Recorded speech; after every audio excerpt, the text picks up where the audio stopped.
les amis. En tout cas, moi, ça va. Aujourd'hui, les gars, on va se retrouver pour écouter des drogués.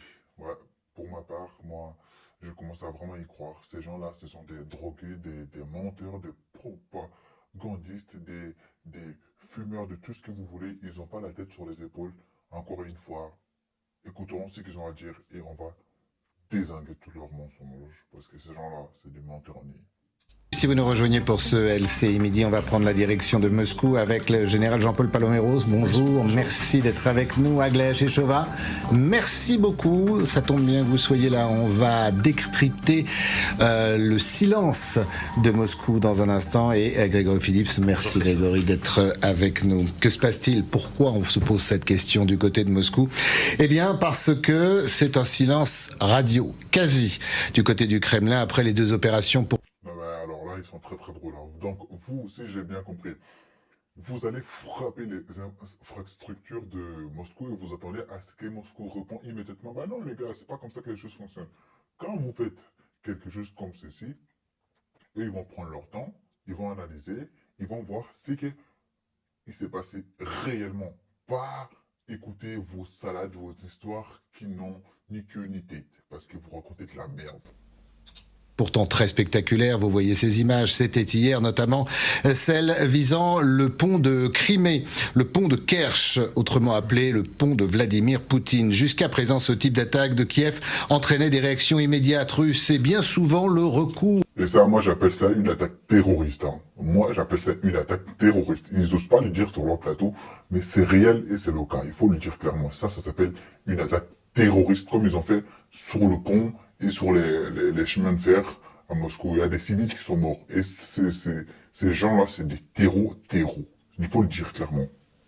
On s'en souvient très bien quand ils ont perpétré leur attaque là dans le nord du Mali, à Tenzawaten. C'est exactement la même chose qu'ils sont en train de faire là. Des terroristes. À la menace nucléaire. Et pour le moment, seul le porte-parole de Vladimir Poutine s'est exprimé pour une déclaration, vous allez le voir, et c'est surprenant, très mesuré. Nous avons dit que le président Poutine était informé de ce qui se passait concernant les différentes attaques. Une enquête est en cours, lancée par le comité d'enquête de la Fédération de Russie. Je suggère d'attendre le résultat de l'enquête et de se concentrer sur le contenu de la future déclaration. И ориентироваться на содержание заявления Министерства обороны России. Oui, les gars, c'est bien ce que je vous ai dit. La Russie mène son enquête, son propre enquête. Et comme je l'ai dit, pas besoin d'écouter des gens qui racontent de la merde, qui savent même pas ce qu'ils sont en train de raconter. Donc forcément, la Russie va prendre le temps de amener l'investigation pour savoir comment ces gens ont réussi à pénétrer sous l'eau jusqu'à en Crimée, parce que de ce que je comprends, c'est que ils sont passés sous l'eau, ils ont fait 35 km sous l'eau de ce que ces gens vont raconter, et ensuite aller poser des bombes au niveau du pont de la Crimée. Je vous disais que c'était peu habituel. Alors pour le moment, le même Dmitri Peskov est en train de s'exprimer, bien évidemment. Il parle de l'attaque d'hier. Dès que la traduction sera faite, bien évidemment, on vous le diffusera. D'abord, sur cette réaction mesurée, sur ce silence, on parlera des militaires d'ailleurs qui s'en inquiètent. Quel est votre... vous connaissez bien la Russie, vous connaissez bien ce monde, les arcanes du Kremlin. Comment vous l'expliquez ? Non, je ne connais pas assez les arcanes du Kremlin, mais je connais assez Vladimir Poutine depuis 25 ans. Quand il se passe quelque chose de vraiment grave, il se cache. Donc, alors, on a une spécialiste de la Russie, soi-disant, qui connaît, soi-disant, Vladimir Poutine. Il faut qu'on me montre des images où est-ce qu'elle serre la main de Poutine, où on la voit prendre un café avec Poutine. Parce que pour me dire que tu connais Poutine, c'est que tu as déjà fait ces deux choses. Soit tu l'as serré la main, et encore, c'est pas le connaître, c'est que tu l'as croisé. Ou tu as pris un verre avec lui et vous avez parlé. Ça, c'est connaître. Et encore. Donc, si vous n'avez pas ces deux preuves-là, viens pas raconter de la merde, meuf, s'il te plaît. Va pas dire que tu la connais. Donc, si j'ai bien compris, cette fille en train de dire que Poutine se cache. Est-ce qu'il a besoin de se cacher? Non, mais parlons. Poutine, il n'a pas besoin de se cacher. Il a tout ce qu'il faut. Il a tout l'arsenal qu'il faut pour détruire Kiev en une soirée. Il ne le fait pas, c'est tout. Donc, meuf, viens pas raconter de la merde, parce que c'est vraiment ce que tu vas raconter là.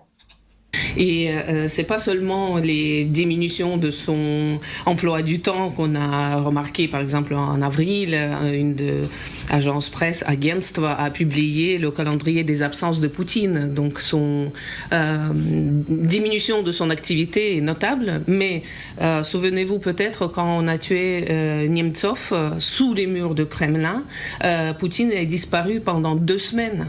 On a servi à la télé ce qu'on appelait les conserves, c'est-à-dire les reportages préenregistrés pour après servir comme les actualités. Et hier, par exemple, à la télé russe, j'ai vu des informations relatées par les blogueurs qu'il y avait 40 secondes qui étaient consacrées à ces attaques sur les missiles, sur les avions capables de porter les missiles nucléaires. C'est quand même une grave attente. Et la démonstration que jusqu'à la façade pacifique de la Russie, il faut se rendre compte de cette... Pas un mot sur le pont de Kerch, l'attaque, rien. Non, pas encore. Il faut quand même dire que ces gens-là pensent plus de temps à parler de la Russie qu'à parler de leur propre pays. Ça, il faut le souligner. Ils passent plus de leur temps à diffuser les images de Poutine qu'à parler de leur pays. C'est vous dire à quel point c'est des gens qui sont là que pour faire la propagande. Exactement. Voilà. Il n'y a que ça à dire. Ils sont là que pour faire la propagande. Rien d'autre. Et heureusement encore, j'ai envie de dire que Poutine ne prend pas de décision dans les médias parce que toute décision prise dans les médias sans réflexion entraîne des lourdes conséquences. C'est-à-dire, s'il prend des décisions à chaud comme ça, Poutine, il est capable de rayer l'Ukraine de la carte en envoyant 3-4 bombes nucléaires sur l'Ukraine en parle plus. Donc forcément, il réfléchit pour pouvoir prendre les dispositions appropriées à ce qui s'est passé. Donc meuf, ne prends pas ça pour de la faiblesse, mais plutôt pour de l'intelligence, parce que Poutine, il est beaucoup plus intelligent que vous qui êtes sur ce plateau, que vous-même les Occidentaux. D'ailleurs, on a vu que les Ukrainiens ont annoncé plusieurs attaques telles que c'était en pluriel dans leur annonce, mais on a vu une seule explosion. On sait que maintenant la Russie va redouter de nouvelles opérations comme ça, mais la disparition de Poutine, c'est pas nouveau, c'est comme ça. Il faut l'observer attentivement pour le voir et analyser. Vous verrez que c'est son modus operandi, attendre que ça se calme et après. Bon, c'est bien ce que je disais, elle ne sait pas ce qu'elle raconte. Elle bégaye là. Sans être entachée par ces nouvelles désagréables, apparaître de nouveau sur les écrans en vainqueur et en guerrier. Général Paloméros, parlons justement de ce guerrier. En général, quand ça va mal, quand votre pays est frappé sur des cibles symboliques, notamment hier le pont de Kerch, le chef de guerre doit être présent, et là, rien, silence. Je crois qu'il doit y avoir que Medvedev, comme d'habitude, qui s'exprime, et encore sur les réseaux sociaux. Oui, pour rejoindre ce que vous venez de dire, dans les moments importants, certains diraient « M. Poutine prend son temps ». Et c'est bien ce que je viens de dire. Bien sûr qu'il va prendre son temps.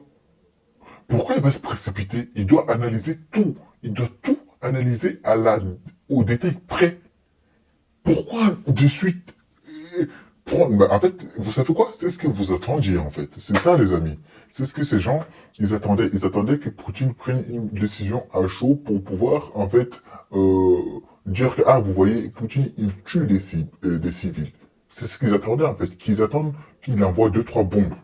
Et non, il n'a pas besoin de faire ça. Il a tout son temps. Il va prendre son temps, il va réfléchir. Il va bien faire les choses. Pas comme vous. Parce que vous êtes des imbéciles. Voilà ce que vous êtes. Soit disant, vous avez préparé une opération pendant 18 mois. Moi, je n'y crois pas du tout. Et je tiens à rééditer ça. En plus, j'avais dit dans ma vidéo précédente que les Ukrainiens n'avaient pas mené cette opération tout seul. C'est juste impossible. Le MI6 apparemment qui est derrière. Et aussi, les Américains sont derrière. Ça, c'est sûr et certain. Soit disant, oui, Donald Trump, il n'était pas au courant. Prenez-nous pour des imbéciles. À la limite, vu les dernières attaques portées par les Ukrainiens, il n'a pas forcément tort, parce que c'est quand même une grave défaillance. Voilà. Merci, monsieur. Comment il s'appelle? Général Jean-Paul Paloméros. Merci de confirmer ce que je suis en train de dire. Du système de défense russe qui est en jeu. Et sans vouloir se mettre ni dans sa tête ni à sa place, qu'est-ce qu'il peut faire ? C'est quand même des intérêts, vous l'avez dit, des intérêts stratégiques. La nouvelle doctrine nucléaire russe indique que ce cas de figure pourrait déclencher. Il ne peut pas mener des campagnes plus terrifiantes que celles qui mènent aujourd'hui en Ukraine. Il peut toujours peut-être essayer d'augmenter, mais il peut évidemment cibler le pouvoir ukrainien. Ça sera peut-être sa réponse. Il ne peut pas aller plus loin dans la violence sur le front parce qu'ils sont en train de donner le maximum de leur force. Donc finalement, ce silence, il est pratiquement logique. Il est pratiquement logique.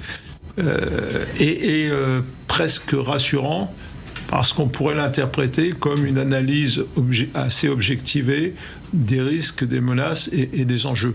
Maintenant, voilà, ce n'est qu'une interprétation.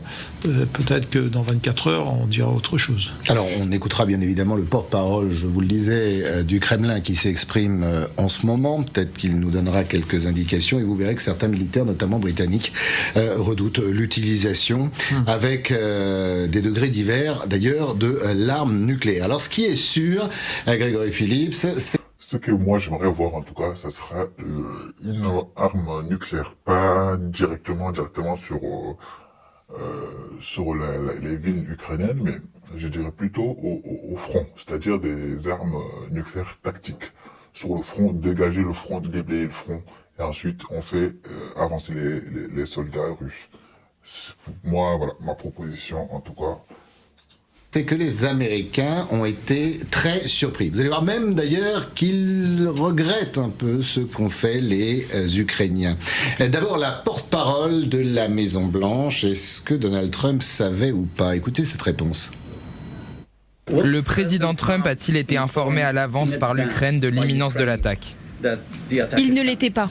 Bon voilà, avant qu'elle réponde, moi je vais répondre. Bien sûr qu'il était. Bien sûr qu'il était, parce que vous êtes des hypocrites, des faux culs, des... Je vais insulter. Vous êtes des hypocrites, putain de merde. Voilà ce que vous êtes. Vous êtes des putains de tricheurs. Grégory, c'est court comme réponse, mais ça en dit long quand même. Oui, ça en dit long. Ça dit que c'est en tout cas ce que disent les Ukrainiens, que Zelensky n'a pas demandé le feu vert de la Maison Blanche pour lancer ces opérations extrêmement spectaculaires. C'est ça le terme que vous avez employé tout à l'heure. Ça dit aussi que l'opération était tellement sous les radars que les services de renseignement n'ont pas vu ces préparatifs. Je rappelle que pour le bombardement par des drones, des aéronefs à 5000 km de Moscou, on parle de 18 mois de préparation. Et donc c'est passé à ce point sous les radars que même les services de renseignement les plus pointus du monde, à savoir les Américains, n'ont rien vu venir. Voilà le constat. Juste un mot sur le silence de Poutine, ce silence assourdissant. Aglaé parlait de mauvaises nouvelles qu'il est difficile de commenter. Je pense qu'on peut même aller un peu plus loin dans la gradation. Ce qu'on a vécu depuis ce week-end, c'est la preuve de la faiblesse de la Russie. Poutine, évidemment, depuis 3 ans. Voilà, pour eux, en fait, la Russie est toujours faible. La Russie est faible. La Russie est faible, les amis, j'ai envie de vous dire, en fait, la Russie est en train de gagner contre 32 pays, contre l'OTAN, si vous voulez. Et venir me dire que les Américains n'étaient pas au courant, c'est être des putains de menteurs, parce que c'est ce que vous êtes, des putains de menteurs. Et la Russie est en train de dominer l'Occident, en train de dominer 32 pays qui fournissent des matos à l'Ukraine. Donc arrêtez des histoires bidons comme ça. C'est pas à moi que vous allez la faire. Ok. Donc passons à la suite maintenant. Et il y a encore quelques semaines, sur la place rouge, avec ce défilé militaire, faisait une démonstration de force. Il veut montrer sa force à lui, la force de son pays, la force de son armée. Et qu'est-ce que... Avec comme la protection antimissile, quand même. Évidemment. Anti-drone aussi. Et à l'inverse, qu'est-ce que les Ukrainiens ont réussi à prouver ? C'est la grande faiblesse de la Russie, y compris dans des zones extrêmement éloignées. Donc évidemment, c'est délicat. C'est bien ce que j'ai dit, à chaque fois la Russie est faible, à chaque fois la Russie est faible. C'est que ces gens ne savent pas, demain, si l'Ukraine était tout seul face à la Russie, jamais de la vie que l'Ukraine résistera. Déjà, l'Ukraine aurait été pris. Ça, il faut le signaler. Si l'Ukraine était tout seul, j'ai bien précisé, parce que là, on a 32 pays derrière l'Ukraine, ok ? Donc, chute, s'il te plaît. Arrête de raconter de la merde. Et quand tu dis des choses, s'il te plaît, il faut dire dans leur entièreté. L'Ukraine, enfin la Russie est faible face à l'OTAN et plus des pays. Voilà. Et encore, la Russie n'est pas faible, la preuve, parce que c'est elle qui avance. Soi-disant, vous dites que la Russie grignote. Moi, j'appelle pas ça du grignotage. La Russie avance sur le front. Voilà, il faut dire les choses. Délicat pour lui de commenter ça.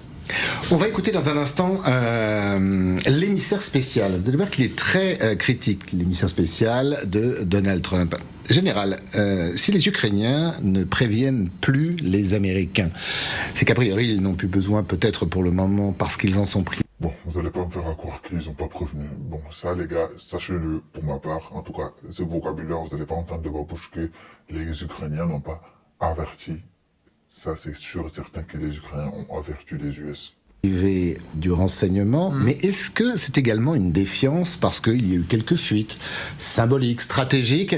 Les Ukrainiens se méfient tout simplement de ce que pourrait faire l'administration Trump s'il devait leur dire les futures opérations spéciales. Oui, c'est occupez-vous de mes amis, de mes amis, oui, c'est ça, mes ennemis, je m'en occupe. C'est le problème de la confiance qui est quand même largement entamée. Enfin, on a vu la succession de déclarations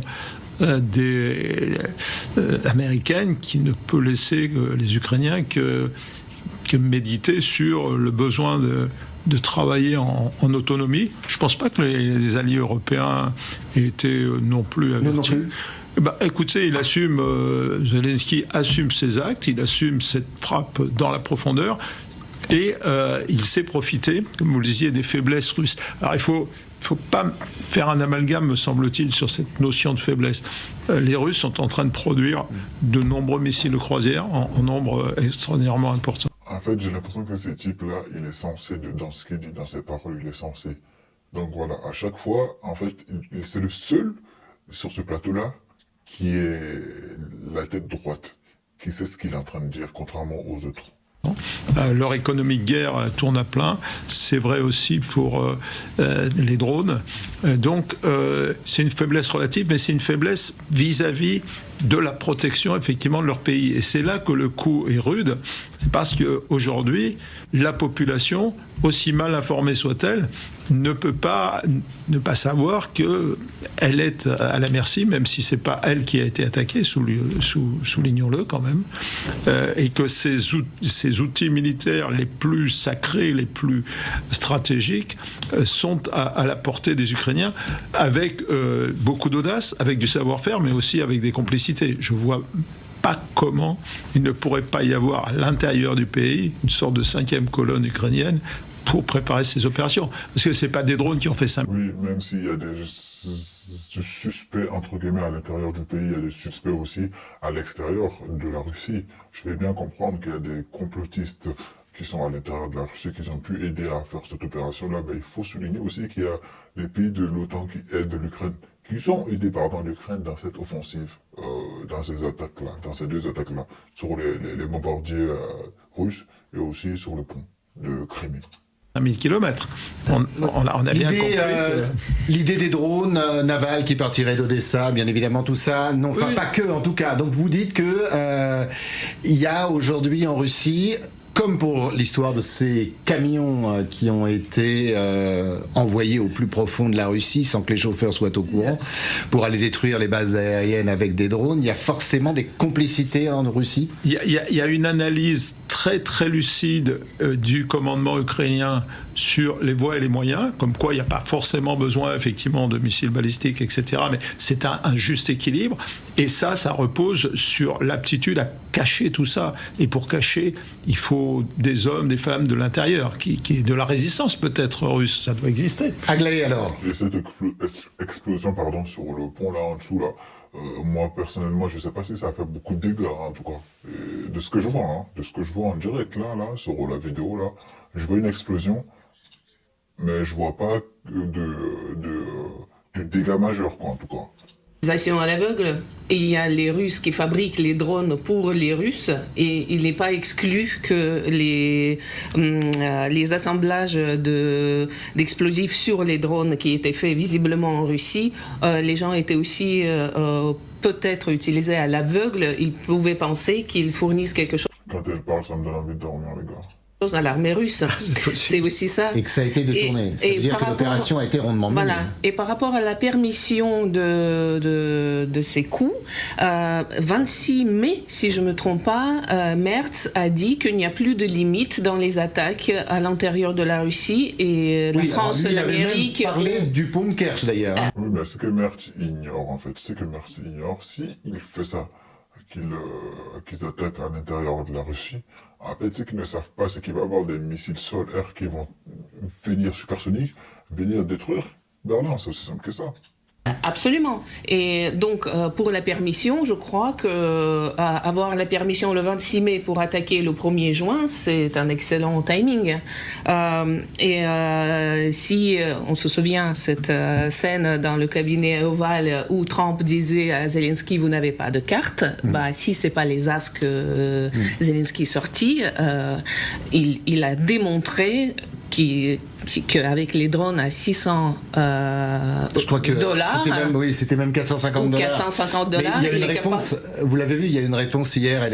Elle était très amusante du ministre de la Défense ukrainien qui a produit sur X une carte maîtresse, un roi, en disant écoutez, cette carte on l'a effectivement et on a réussi.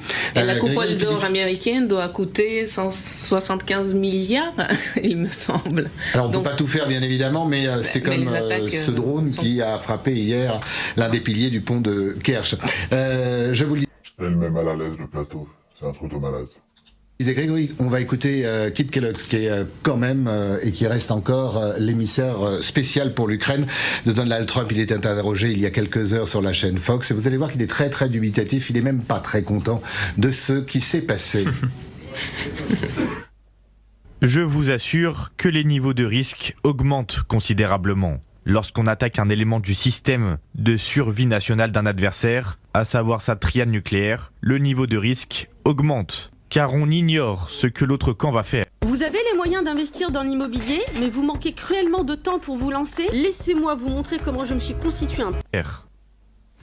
Grégory, comment on interprète il faut savoir que dans la nouvelle doctrine nucléaire de la Russie, en fait, si tu t'attaques aux avions qui peuvent, aux lanceurs d'engins de nucléaire, du coup, la Russie, derrière, est susceptible de t'attaquer en revanche avec le nucléaire.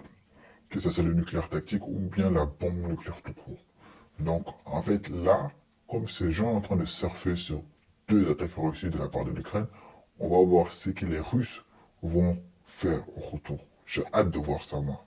Vous allez venir pleurnicher ici après. Cet excès de prudence, cette inquiétude même de l'administration Trump. Tout simplement, le général Kellogg est comme nous, il se pose la question de la réponse. Alors, pour l'instant, on attend la réponse par les mots, par les porte-paroles du Kremlin, peut-être par Poutine aujourd'hui qui est censé réunir son gouvernement, mais ce qu'on attend et ce qu'on redoute aussi, c'est la réponse militaire. On sait que le recours, par exemple, au missile Orychnik mis en avant lors du défilé militaire du 9 mai est une réponse possible. D'ailleurs, il y a déjà eu une démonstration, je crois, sur la ville de Dnipro. Il n'y avait pas de destruction après cette démonstration. Non, mais il y avait Elle est sérieuse, elle. Elle est sérieuse, elle. En plus, elle est en train de rigoler bêtement, là. Putain, vieille gueule, là. Il n'y avait pas d'explosion, justement. C'était un missile, justement, qui était ôté d'explosifs, justement. Imbécile que tu es, va. On dirait qu'elle n'est pas éduquée. On t'a dit que le missile, c'était sans explosif. Le jour où il y aura une explosif à l'intérieur, c'est l'Ukraine qui va disparaître. Débile mental. En plus, le Orychnik est capable d'embarquer avec le nucléaire. Qu'est-ce qu'elle nous raconte celle-ci-là? Une utilisation du missile Orychnik comme un message à blanc en disant... Voilà. Merci de préciser un minimum. À blanc, merci. Quand ça sera chargé, on va voir ça. Regardez, on est capable. C'est ce qu'il avait dit, d'ailleurs. C'était sur Dnipro, je crois, si je ne dis pas de bêtises, il y a quelques mois, sans tête nucléaire évidemment à l'intérieur, mais il y avait cette démonstration. Est-ce que là, Poutine va dire, pour réagir sur le plan militaire, je vais balancer à nouveau, pardonnez-moi pour ce terme, des Orychnik sur les populations civiles pour bien montrer que là, le niveau de... Pourquoi civil? Il fera pas, hein. Il fera pas sur les civils. Donc arrête d'inventer. Il va pas faire sur les civils. Par contre, dire qu'il va viser directement Kiev, hein, là tu peux dire oui, imbécile. Risque s'est élevé, c'est ce que tout le monde se demande. D'ailleurs, on est même assez surpris, c'est que la nuit dernière, il n'y a pas eu de bombardement massif sur Kharkiv ou d'autres villes, comme c'est le cas en général après un coup d'éclat de la part des Ukrainiens. Donc on est tous, général Kellogg y compris, dans l'attente d'une éventuelle riposte militaire qui pourrait être meurtrière pour la population ukrainienne, et évidemment avec toujours cette menace nucléaire que Poutine brandit depuis 3 ans à intervalles réguliers. Elle existe, elle est toujours là, évidemment. Alors on en parlera, vous avez raison, du nucléaire, parce que certains officiers britanniques s'en inquiètent. Kharkiv frappé cette nuit, mais dans une moindre mesure, si tant est qu'on puisse dire ça. Général Paloméros, comment vous analysez cette prudence américaine? Est-ce qu'il se désolidarise ou est-ce que, et c'est un militaire, le général Keith Kellogg, c'est un bon connaisseur de cette région, est-ce qu'il a raison de s'inquiéter? On s'inquiète depuis le début de cette guerre et on est tout en droit de s'inquiéter. Une grande puissance, enfin, on ne va pas revenir sur les causes et les conséquences de cette guerre.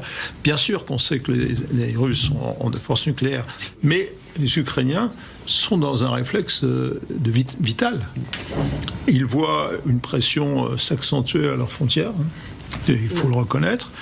Peut-être qu'ils se disent que ça va être extrêmement difficile cette fois-ci de tenir. Et leur arme, c'est maintenant la... Surtout que les Ukrainiens n'ont plus d'hommes. Hein. C'est pour ça que vous voyez attaquer avec des drones et des drones, parce qu'ils n'ont plus d'hommes. Donc, ce qu'ils font, c'est qu'ils sont enterrés sous sol et puis lorsqu'il y a des drones, c'est tout. Et ces gens qui sont enterrés sous terre, c'est même pas des militaires. Je vous le dis, c'est des populations qui ont été choisies au hasard dans la rue. On vous a mis là, tenez, vous pilotez des drones. Voilà, parce que ces gens-là, s'ils vont sur le terrain, ils vont pas tenir 2 heures. Compris, une de leurs armes, en tout cas, la frappe dans la profondeur. Aller porter la violence, la force sur l'adversaire, en la maîtrisant et en la ciblant. Je le dis encore, ce ne sont pas des attaques à l'aveugle comme celle de Poutine et massives. C'est très ciblé. Donc, bien sûr, le général Kellogg, comme chacun peut se dire, on touche à des, je l'ai dit tout à l'heure d'ailleurs, on touche à des éléments stratégiques, donc on rentre dans le cadre quelque part de la, exactement, de la nouvelle doctrine. Mais une doctrine nucléaire, ça reste jamais qu'une doctrine. Est-ce que Poutine deviendra assez fou pour le faire ? Je ne le pense pas, je ne le crois pas, je ne l'espère pas. Mais on ne peut pas dénier aux Ukrainiens, c'est là que je veux en venir, le droit de se défendre, et ils le font bien et avec courage. Il faut se mettre à leur place. Je vous le disais, il y a quelques instants, le porte-parole de Vladimir Poutine s'est exprimé depuis le Kremlin, Dmitri Peskov. Alors que dit-il de ces dernières attaques, notamment contre le pont de son patron, Vladimir Poutine? Est-ce qu'il va y avoir une réponse russe? Et que veut dire aujourd'hui, quel est le message que le Kremlin veut envoyer aux Ukrainiens et à nous aussi, les alliés? Écoutez. En effet, il y a eu une explosion. Rien n'est endommagé. Le pont est fonctionnel. Bah, je vous ai dit au début de la vidéo, les gars, que je voyais une explosion, mais que le dégât, il n'y avait pas de dégâts, en fait. Moi, j'ai vu, oui, il y a une explosion, ça fait boum, mais les piliers qui soutiennent le pont, ils n'ont pas été détruits. Donc, alors, je me demande, cette attaque, c'était pourquoi, en fait, concrètement? Il faut que les Ukrainiens nous expliquent sur le pont. C'était pour faire quoi? Pour les images? C'était pour quoi? Pour dire qu'on pouvait faire ça, mais sans détruire le pont? Parce que, je suis désolé, quand tu fais une attaque comme ça dans la profondeur, le pont, soit tu le détruis, soit, ça sert strictement à rien. Donc, comme là, il est en train de dire Dmitri Peskov, le porte-parole du Kremlin, du coup, les gars, le pont, il est fonctionnel. C'est-à-dire, les voitures peuvent rouler dessus, les camions peuvent rouler dessus, ils peuvent aller et faire des allers-retours. Donc, on va savoir pourquoi l'Ukraine a fait ça. Visiblement, Kiev continue. Le régime de Kiev poursuit ses tentatives d'attaque des infrastructures russes. La partie russe prend les précautions qui s'imposent compte tenu de la nature bien connue et compréhensible du régime de Kiev. Aglaé, comment traduire alors tout va bien, le pont fonctionne. Pour le moment, il est toujours fermé quand même, et au trafic ferroviaire et à la circulation. Mais là aussi, on a un Peskov très calme. On minimise, en fait, il n'y a pas de superbe opération, il n'y a pas... Ils ont la haine. Voilà, ils ont la haine. En fait, ils attendaient à ce que la Russie réagisse d'une manière brutale, en fait. C'est ça le truc. Ils attendaient rien que ça. Et la Russie attaque d'une manière brutale en envoyant peut-être, je sais pas, une ogive nucléaire ou bien fasse en sorte d'avoir toute l'armada russe sur le front ukrainien. Je sais pas, je sais pas leurs attentes en réponse de la part de la Russie, c'était quoi? C'était quoi? Non mais vraiment, vous êtes vraiment dégueulasse, c'est juste incroyable. Un coup d'éclat des Ukrainiens, il ne s'est rien passé. Ouais, très bien, Madame la Marquise. Ouais, ouais. Si le patron ne s'exprime pas, on ne court pas devant le train pour le faire. Bon, elle, déjà, c'est même pas la peine de commenter maintenant ce qu'elle dit, parce que vraiment, une sorcière en nez, quoi. C'est sûr. Est-ce que c'est rassurant ou est-ce que ça cache quelque chose? Bah, ça cache toujours quelque chose. En plus, connaissant Peskov, il a la langue. Ah voilà, maintenant elle connaît Peskov. Donc être une spécialiste de la Russie, ça nous apprend pas grand-chose de sa part. Hein. Pour ne pas dire la vérité. Là, on peut presque affirmer que presque tout, sauf que le pont est fermé, est vérité. La Russie doute des prochaines attaques, ça c'est sûr. Mais je crois que c'est plutôt Kiev qui s'attaque des prochaines attaques, parce que la prochaine attaque, c'est la Russie qui va les amener, c'est pas Kiev. Donc je sais pas ce qu'elle raconte là. C'est les commentaires, c'est les réactions qu'on commente. Je préfère commenter plutôt les faits. Comment vont être prises des mesures. On sait que déjà dans la région d'Irkoutsk, il y a des dizaines de kilomètres de bouchons, des grands parce que les camions sont complètement à l'arrêt, ils sont fouillés, contrôlés. Voilà. Il y a un climat de psychose qui va s'emparer des Russes. Il va y avoir des têtes coupées également. Ouais. Et on parlait aussi d'un des chauffeurs qui peut-être étaient étouffés par les gens qui... on a vu cette image, alors elle n'a pas été vérifiée, bien évidemment. Aussi, ça remonte la psychose. Et c'est aussi une des facettes du succès ukrainien. Bon, toi, tu sais pas parler, ça tu dégages en fait, parce que par contre, rien du tout d'intéressant. Aussi, c'est paralyser la vie normale, paralyser la téléphonie mobile, etc. Les aéroports, comme on a vu déjà, le pont de Crimée, encore une fois, et... Bon, les amis, c'est la fin de cette vidéo. J'espère que vous aurez apprécié. En tout cas, moi, j'ai pris du plaisir à le faire parce que ces gens-là, c'est vraiment une bêtise née.